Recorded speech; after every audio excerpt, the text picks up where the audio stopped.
বর্তমান বিশ্বে ডিজিটাল লেনদেনের মাধ্যমে মোবাইল ব্যাংকিং অন্যতম। মোবাইল ব্যাংকিংয়ের মধ্যে আমরা অনেকেই লেনদেন করে থাকি। এর মধ্যে নগদ, বিকাশ, রকেট আরও অনেক কিছু আছে। তো এসব লেনদেনের ক্ষেত্রে তাদের টার্মস অ্যান্ড কন্ডিশন অনুযায়ী আমাদের কিছু গোপনীয়তার জন্য গোপন পিন ব্যবহার করতে হয়। তো অনেকেই আমরা ইচ্ছাকৃত হোক বা অনিচ্ছাই হোক পিন নাম্বারটি ভুলে যাই অথবা পিন নাম্বারটি রিসেট করার প্রয়োজন হয়ে থাকে।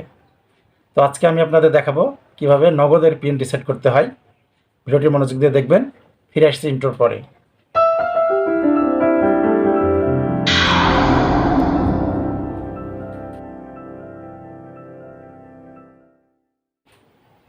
নগদের পিন রিসেট করতে হলে আপনাকে 3টি জিনিস আপনার সাথে রাখতে হবে।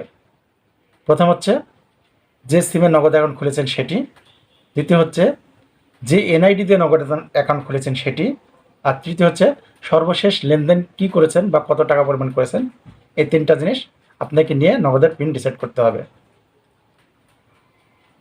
তো এখন আমরা দেখব কিভাবে নগদের পিন রিসেট করা যায়। তো আমরা আজকের ভিডিওতে দেখব কিভাবে নগদের পিন রিসেট করতে হয়। তো সর্বপ্রথম আমরা আমার হাতে থাকা স্মার্টফোনটির ডায়াল প্যাডে যাব। ডায়াল প্যাডে গিয়ে নগদের অফিসিয়াল পিন নাম্বারটি প্রেস করব। *167# তুলে ডায়াল করলাম। তো ডায়াল করলে আপনার সামনে এরকম একটা ইন্টারফেস আসবে। Cash out, send money, mobile recharge, payment, bill pay, EMI payment, my Nagad, PIN reset. 8 নম্বরে আছে পিন রিসেট। যেহেতু আমরা মোবাইলের পিন রিসেট করব, তাহলে 8 নাম্বারটি তুলে সেন্ড করব। 8 নাম্বারটি তুলে সেন্ড করলাম। এখন লেখা আসছে ফরগটেন পিন, চেঞ্জ পিন। তো আমরা যেহেতু পিন নাম্বার ভুলে গিয়েছি, তাই নাম্বার 1 তুলে সেন্ড করব। নাম্বার 1 তুলে সেন্ড করলাম। এবার যেই এনআইডি নাম্বার দিয়ে আপনার নগদ অ্যাকাউন্ট খোলা আছে, সেই এনআইডি নাম্বারটি এখানে প্রেস করতে হবে।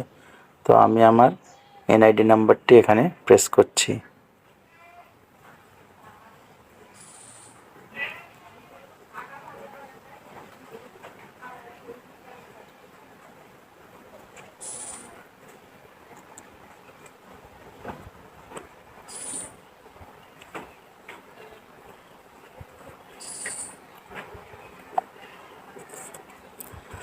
তারপর আপনার এনআইডি অনুযায়ী আপনার জন্মসাল যেটা, সেটা এখানে লিখবেন।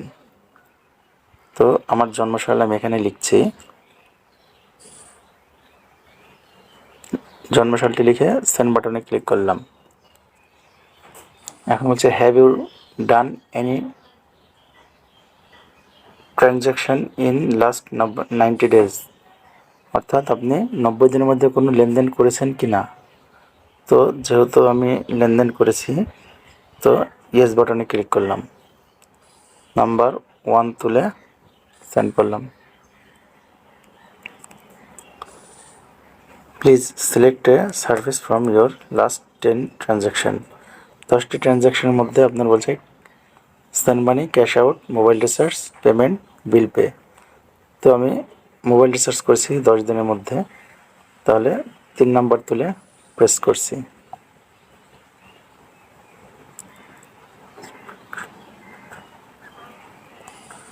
মোবাইল রিচার্জের অ্যামাউন্টটি আমার কাছে জানতে চাওয়া হচ্ছে। তো আমি 130 টাকা রিচার্জ করেছি।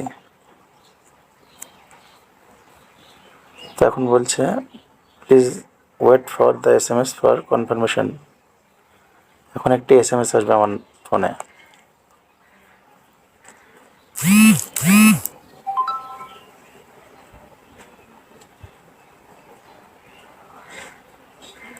তো SMS এসে গেছে। তো এখন আমরা পুনরায় নগদের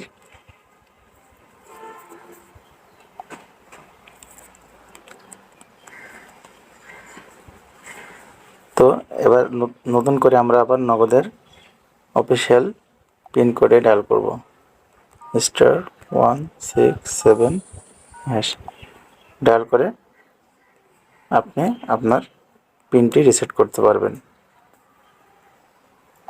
এভাবে নগদের পিন নাম্বার রিসেট করা যায়। ধন্যবাদ।